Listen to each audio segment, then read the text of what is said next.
Вот этот военный беспилотный летательный аппарат Элерон-3 предназначен для корректировки артиллерийского огня. Так Лаишевский техникум первым в Татарстане начал готовить операторов дронов. Сегодня такие беспилотники решают самые разные задачи, от военных до гражданских. И с каждым днем становится все востребованнее.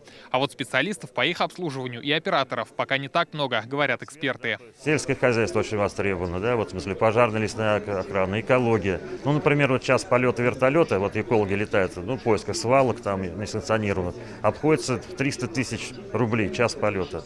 Час полета наш, обходится, как вам ваш гаджет зарядить. Осваивают не только новые специальности, но и цифровые площадки. На маркетплейсы по итогам года перешли больше 300 предпринимателей района. Начали торговать на маркетплейсах совсем недавно, только в декабре месяце, но с каждым месяцем заинтересованность, объем, он все больше. Объем валового территориального продукта более 40 миллиардов рублей. Минувший год Лаишевский район завершил с бездефицитным бюджетом. В рейтинге социально-экономического развития он занял первое место в республике. По итогам прошлого года Лаишевский район в лидерах по строительству жилья. Введено 167 тысяч квадратных метров. Это на 4% выше плана. Здесь развит бизнес, сосредоточены крупные предприятия. Основной вклад в экономику района вносят промышленники. Это 70%. Как отметили, за прошлый год крупными и средними предприятиями произведено товаров почти на 57 миллиардов рублей. Но отстает малый бизнес.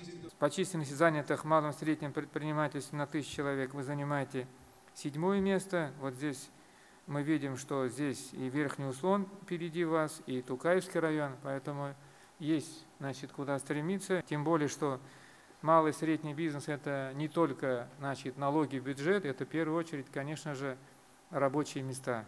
Развитие промышленности привело к росту населения. Как итог, дефицит мест в образовательных учреждениях. Очередь в детские сады – почти 2000 детей, перегруженные школы. В 5 школах района учебный процесс осуществляется до 2 смены, и количество обучающихся в них учащихся превышает проектную мощность более чем в 2 раза. Данные проблемы относятся в первую очередь к тем школам, которые находятся в пригородных к городу Казани сельских поселениях.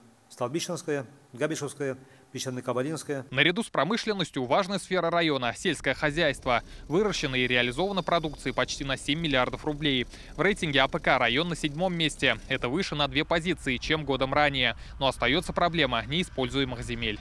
На 2022 год поставлены следующие задачи. Вот сельскохозяйственный оборот 6400 гектаров неиспользуемых земель. Совместно с Палатой имущественно-земельных отношений продолжит работу по выявлению собственников необрабатываемых земельных участков. Для нас это важная часть работы. Среди других задач – реализация национальных программ, сохранение поголовья скота и внедрение цифровых технологий. Рамиль Галиуллин, Алмаз Зейдинов, ТНВ, Лаишевский район. Закажи рекламу на ТНВ. Телефон в Казани 5 705 100.